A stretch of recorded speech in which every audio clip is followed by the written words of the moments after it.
नमस्कार दोस्तों, stock market studies में फिर से एक बार आपको स्वागत है। तो आज मैं बात करने वाला हूँ स्टेट बैंक ऑफ इंडिया के बारे में। देखिए स्टेट बैंक ऑफ इंडिया के बारे में आज के दिन का जो न्यूज़ है, मतलब आज के दिन का जो ब्रेकिंग न्यूज़ है, ऑब्वियसली इस चीज़ को आपको ध्यान से समझना होगा। तभी आपको फ्यूचर में इस कंपनी में क्या होने वाला है, फ्यूचर में इस कंपनी में निवेश करना चाहिए कि नहीं चाहिए, एक अंदाज़ा आपको लग जाएगा। तो वीडियो को पूरा देखिए तभी आपको सारे डिटेल्स क्लियर हो जाएगा और अभी तक आपने इस चैनल को सब्सक्राइब नहीं किया तो ज़रूर सब्सक्राइब कर लीजिएगा। तो चलो फटाफट देख लेते हैं आज के स्टॉक के बारे में। तो वीडियो शुरू करने से पहले यही कहूँगा अभी तक इस चैनल को सब्सक्राइब नहीं किया तो ज़रूर सब्सक्राइब कर लीजिए और साथ ही साथ आप डेली बेसिस इंट्राडे लेवल में काम करते हैं, निफ्टी, बैंक निफ्टी में काम करते हैं, फ्यूचर्स, कैश ऑप्शन में काम करते हैं, तो नीचे सारे के सारे लिंक आपको मिल जाएगा, वहाँ से जाकर आप चेकआउट कर सकते हैं। तो चलो देख लेते हैं आज के इस स्टेट बैंक ऑफ इंडिया का न्यूज़ क्या है। देखिए, सबसे पहले मैं चार्ट पैटर्न के ऊपर आ चुका हूँ। यहाँ पे देख सकते हैं जब मार्केट ओपन हुआ तो एक गैप अप में ओपन हुआ। उसके बाद निफ्टी, सेंसेक्स और बैंक निफ्टी में सारे के सारे इंडाइसेस में गिरावट देखने को मिला। उसके बाद थोड़ा-सा रिकवरी ऑब्वियसली किया है। तो अभी भी मार्केट रनिंग है, कुछ भी सिनेरियो चेंज हो सकते हैं।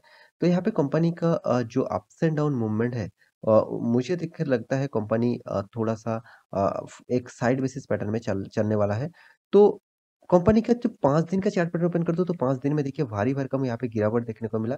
करीबन 4% तक यहाँ पे रिकवरी हो चुके थे और एक 6 मंथ की चार्ट पैटर्न ओपन कर दो तो 6 मंथ में करीबन 22% तक रिटर्न आपको दे चुके हैं कंपनी। तो 1 साल की चार्ट पैटर्न ओपन कर दूँ तो 25% तक रिटर्न दिया और 5 साल की चार्ट पैटर्न ओपन कर दूँ तो 100% तक रिटर्न आपको दिया और मैक्सिमम चार्ट पैटर्न ओपन कर दूँ तो 3300% का रिटर्न दिया। देखिए रिटर्न कंपनी किस तरीके से दिया, वो आपको हमेशा एक अंदाज़ा आपको होना चाहिए। तो रिटर्न देख के ही कोई भी कंपनी के ऊपर निवेश मत कर देना, इस बात को मैं बहुत बार बोल चुका हूँ। देखिए, मैं सबसे पहले एक बात कहना चाहता हूँ, कंपनी गवर्नमेंट का कंपनी है, तो पीएसयू एक बैंकिंग पीएसयू कंपनी है। तो पीएसयू सेक्टर में जितने सारे कंपनी है उसके ऊपर मैं उतना भरोसा नहीं करता हूँ क्योंकि गवर्नमेंट सब्सिडरीज़ कंपनी में हमेशा आपको कुछ न कुछ पैनिक सिचुएशन देखने को हमेशा मिलता ही है और रिटर्न तो आपको नहीं मिलता।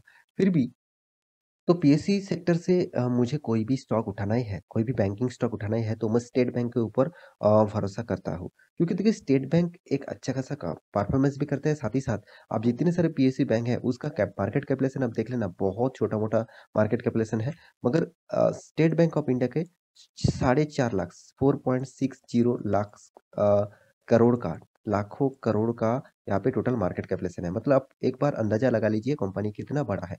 तो स्टेट बैंक के ऊपर मैं इसीलिए ज़्यादातर भरोसा करता हूँ। तो कंपनी ने कौन-सा न्यूज़ यहाँ पे पब्लिश किया जिसके लिए आज के दिन इतना वोलेटिलिटी भी देखने को मिला और फ्यूचर के लिए ये न्यूज़ कितना कंपनी के लिए सस्टेनेबल होगा, वो भी आपको देखना चाहिए। देखिए सबसे पहली बात यहाँ पे 2 बात मैं आपको बताने वाला हूँ। आप बहुत सारे निवेशक हैं जो स्टॉक मार्केट में निवेश करना चाहते हैं और बहुत सारे निवेशक हैं जो म्यूचुअल फंड में निवेश करना चाहते हैं क्योंकि उसको उतना टाइम नहीं है और वो भी स्टॉक मार्केट के साथ जुड़े रहना चाहते हैं, तो वो म्यूचुअल फंड के माध्यम से इन्वेस्ट करते हैं। और एक कैटेगरीज़ है जो देखा जाए फिक्स्ड डिपॉज़िट में इन्वेस्ट करते हैं और डेब्ट फंड में इन्वेस्ट करते हैं, तो बहुत सारे इन्वेस्टर अलग-अलग होते हैं। तो यहाँ पे मान के चलिए म्यूचुअल फंड भी स्टेट बैंक के है, साथ ही साथ फिक्स्ड डिपॉज़िट भी स्टेट बैंक के आप कर सकते हैं और स्टॉक स्टॉक को भी आप मतलब इक्विटी भी आप इन्वेस्ट कर सकते हैं। तो इस तीनों इन्वेस्टमेंट में अलग-अलग फ़र्क होते हैं। तो देखा जाए ज़्यादातर निवेशक रिस्क नहीं लेना चाहते हैं, स्टॉक मार्केट में उतना रिस्क नहीं लेना चाहते हैं। उसको लगता है स्टॉक मार्केट मतलब एक गैम्बलिंग है, तो उसको रिस्क नहीं लेना चाहते हैं, तो वो क्या करते हैं, ज़्यादातर वो कुछ कैटेगरीज़ म्यूचुअल फंड करते हैं और बाकी ज़्यादातर परसेंटेज फिक्स्ड डिपॉज़िट के ऊपर चले जाते हैं। क्योंकि उसको रिस्क नहीं उतना लेना है, उसको रिटर्न मिले तो ही अच्छा है, जितना रिटर्न मिले वही अच्छा है। तो इसलिए स्टेट बैंक ऑफ इंडिया ने क्या डिसाइड किया, फिक्स्ड डिपॉज़िट के ऊपर ज़्यादा निवेश उस बैंकिंग के ऊपर होने के लिए उन्होंने फिक्स्ड डिपॉज़िट का रेट बढ़ा चुके हैं। मतलब जो इंटरेस्ट रेट है, वो बढ़ा दिए हैं। तो यही एक पॉज़िटिविटी बैंकिंग के ऊपर हुआ। ऑब्वियसली आप देखिए लोग कहाँ पे निवेश करेंगे? जहाँ पे पैसा ज़्यादा मिलेगा और सिक्योरिटी जहाँ पे मिलेगा। तो देखिए रिस्क ना लेकर मतलब टोटली रिस्क फ्री लेकर मार्केट में निवेश करना तो गलती होगा क्योंकि रिस्क तो होगा ही स्टॉक मार्केट में और म्यूचुअल फंड में भी रिस्क है क्योंकि वहाँ पे स्टॉक मार्केट से साथ जुड़े हुए हैं तो वहाँ पे भी रिस्क है। मगर फिक्स्ड डिपॉज़िट में उतना रिस्क नहीं है क्योंकि फिक्स्ड डिपॉज़िट आपको जो कमिटमेंट किया जाता है उसी तरीके से आपको रिटर्न मिलता है। हाँ, गवर्नमेंट अगर रूल्स चेंज करता है तो थोड़ा-सा रिटर्न इधर-उधर हो सकता है मगर एक अप्रॉक्सिमेटली थोड़ा इधर-उधर हो सकता है, ज़्यादा आपको इधर-उधर नहीं देखने को मिलेगा। मगर आप इक्विटी में निवेश करते हैं तो आपको लॉसेस भी लेना पड़ता है। तो इसीलिए ज़्यादातर निवेशक क्या करना चाहेंगे? फिक्स्ड डिपॉज़िट के ऊपर जाना चाहेंगे और फिक्स्ड डिपॉज़िट के ऊपर ही निवेश कर रहे हैं। तो इसीलिए स्टेट बैंक ऑफ इंडिया ने एक नया अनाउंसमेंट कर चुके हैं पिछले दिनों में कि फिक्स्ड डिपॉज़िट का जो मतलब जो इंटरेस्ट रेट है उसको बढ़ाने वाला है। तो वो आप देख लीजिए कितना रेट बढ़ा चुके हैं, आप खुद ही देख लीजिए। यहाँ पे माइंड दिग्गज वेबसाइट के ऊपर मैं यहाँ पे डिटेल्स दिखा रहा हूँ। यहाँ पे देखिए state bank of India hikes interest rate on short term fixed deposit. Obviously short term जो फिक्स्ड डिपॉजिट है उसके इंटरेस्ट बढ़ा चुके हैं। तो ये चीज़ आपको यही बात आपको पॉजिटिविटी और नेगेटिविटी के बारे में ज़रूर आपको सोचना चाहिए। देखिए इंटरेस्ट रेट अगर बढ़ जाते हैं, तो लोग क्या करेंगे? लोग स्टॉक मार्केट में निवेश करना कम कर देंगे। लोग उतना रिस्क नहीं लेना चाहते हैं, तो वो क्या करेंगे? म्यूचुअल फंड में भी उतना निवेश नहीं करेंगे। वो क्या करेंगे? उसको अगर अच्छा खासा फिक्स्ड डिपॉज़िट से रिटर्न मिल जाए, तो उतना रिस्क वो क्या क्यों लेंगे? तो यहाँ पे जितने सारे बैंकिंग सेक्टर है, जितने सारे फाइनेंस सेक्टर है, उसके लिए थोड़ा-सा प्रेशर क्रिएट हो सकते हैं। मगर जिस बैंक के ऊपर ज़्यादा फिक्स्ड डिपॉज़िट रहेगा, वो बैंक के हाथ में ज़्यादा पैसा आएगा, वो बैंक अच्छा खासा काम भी करेगा, उसका प्रॉफ़िट अर्निंग भी बढ़ेगा। तो शेयर होल्डर जितने सारे हैं, उस जितने सारे शेयर होल्डर रहेंगे, उसको भी फ़ायदा होगा। तो यही लिए इसीलिए मैं हमेशा इस तरीके से डिटेल्स को मैं आपको आपके सामने पहुँचाना चाहता हूँ क्योंकि आप इस तरीके से डिटेल्स देखेंगे, तो आपको एक अंदाज़ा लग जाएगा कि इस टाइप कंपनी में निवेश करके आपको फ़ायदा कहाँ से मिलता है। आप खुद ही देख लीजिए कंपनी कितना यहाँ पे ग्रोथ करने वाला है। आप देख सकते हैं इंडिया लार्जेस्ट मतलब जो लार्जेस्ट बैंक है, जो लीडिंग बैंक है, स्टेट बैंक ऑफ इंडिया, यहाँ पे सैटरडे के दिन में अनाउंसमेंट कर चुके हैं। यहाँ पे देखिए increase interest rate fixed deposit का 10 बेसिस पॉइंट 0 ओ ओ 10% का इंटरेस्ट रेट बढ़ा चुके हैं। तो देखिए इस तरीके से अगर इंटरेस्ट रेट बढ़ा देते हैं तो ऑब्वियसली इन्वेस्टर के लिए पॉजिटिविटी भी है और थोड़ा-सा नेगेटिविटी भी ज़रूर कहूँगा क्योंकि इंटरेस्ट ज़्यादा बढ़ जाता है तो मार्केट से लिक्विडिटी हट जाएगा क्योंकि ज़्यादातर लोग क्या करेंगे स्टॉक मार्केट में निवेश करने से पहले वो सोचेंगे उसको एफडी कर लूँ तो मतलब फिक्स्ड डिपॉज़िट कर लूँ, वहाँ पे मुझे रिस्क तो नहीं लेना पड़ेगा। तो इसलिए मार्केट से लिक्विडिटी जितना कम होगा, स्टॉक मार्केट उतना ही मतलब गिरते रहेंगे। तो कुछ दिनों से मार्केट जो इस तरीके से वोलेटिलिटी है और बहुत अप्स एंड डाउन हो रहा है, इसके पीछे जो कारण है, वो है मार्केट का लिक्विडिटी। तो लिक्विडिटी थोड़ा-सा प्रेशर में है, तो इसीलिए अच्छा खासा गिरावट और अप मूवमेंट देखने को मिलता है।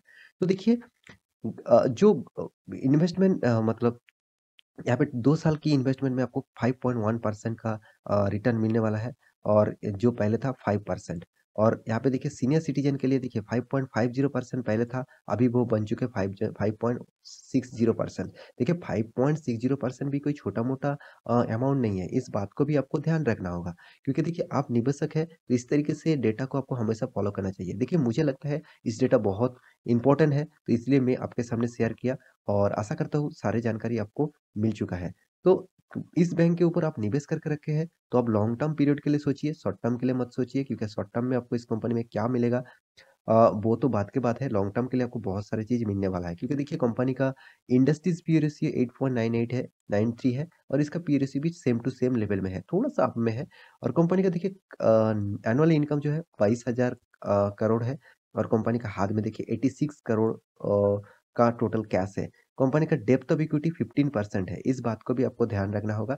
मगर देखिए बैंकिंग सेक्टर में तो डेब्ट लेना ही पड़ता है क्योंकि बैंक चलाने के लिए, बैंक को दूसरों को लोन देने के लिए खुद अगर लोन मतलब खुद अगर कर्ज़ा नहीं लेंगे, तो लोन कहाँ से देंगे? मान के चलिए आप एक फाइनेंस सेक्टर खोलना चाहते हैं और वहाँ पे आप लोन देना चाहते हैं, दूसरों को लोन देना चाहते हैं, तो पहले आपके पास तो पैसा होना चाहिए। तो पैसा आपको कहाँ से आएगा? आपको पहले लोन लेना पड़ेगा, उसके बाद दूसरों को लोन लेना पड़ेगा।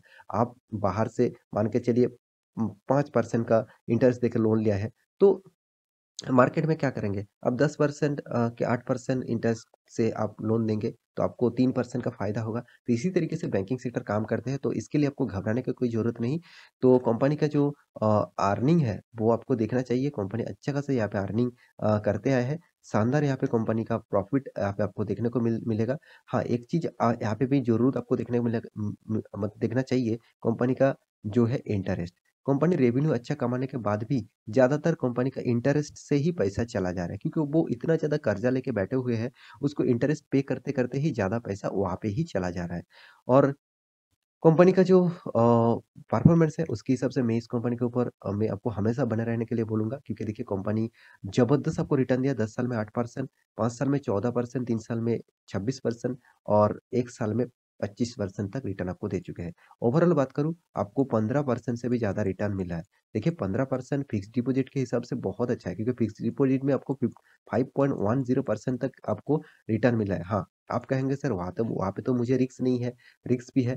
देखिए फिक्स्ड डिपॉज़िट का इंटरेस्ट इधर-उधर होता रहता है, मगर आप अगर इक्विटी में इन्वेस्ट करें, तो आपको फ्यूचर में अच्छा खासा फ़ायदा भी मिलेगा, साथ ही साथ कंपनी का जो डिविडेंड अनाउंसमेंट है, कंपनी का जो बोनस है, बायबैक है, वो भी आपको मिलता रहेंगे। क्योंकि कंपनी ने देखिए बहुत बार आपको डिविडेंड दे चुके हैं। 2021 में दिया, 17, 16, 15 बहुत बार डिविडेंड दे चुके हैं। स्प्लिट भी कंपनी कर चुके हैं। तो इस तरीके से फ़ायदा आपको लेना है, तो आपको तो इक्विटी मार्केट में रहना ही होगा, साथ ही साथ इस कंपनी के ऊपर आपको बने रहना होगा। क्योंकि देखिए खुद देख लीजिए, प्रोमोटर के पास 57% होल्डिंग है, उसके बाद देखिए एफआईज़ ने 10% होल्ड करके रखा, एफआईज़ ने 24% होल्ड करके रखा और पब्लिक भी देखिए 7.78% होल्ड करके रखा। इसका मतलब क्या है? इसका मतलब सारे के सारे इन्वेस्टर के पास इसको हिस्सेदारी है। तो मेरे कहने का मतलब आप समझ चुके हैं, तो इस कंपनी के ऊपर आप निवेश करके रखे हैं, तो एक भी शेयर बेचना मत, क्योंकि बहुत बड़ा फ्यूचर में आपको ग्रोथ देखने को मिलेगा इस कंपनी में। तो आशा करता हूँ सारी जानकारी आपको मिल चुका है, तो मेरा वीडियो अच्छा लगे तो लाइक करना, दोस्तों के साथ शेयर करना और चैनल को सब्सक्राइब भी करना। मिलते हैं नेक्स्ट टॉपिक लेके, तब तक के लिए अच्छे से रहिए, अपना ख्याल रखिए। Bye bye.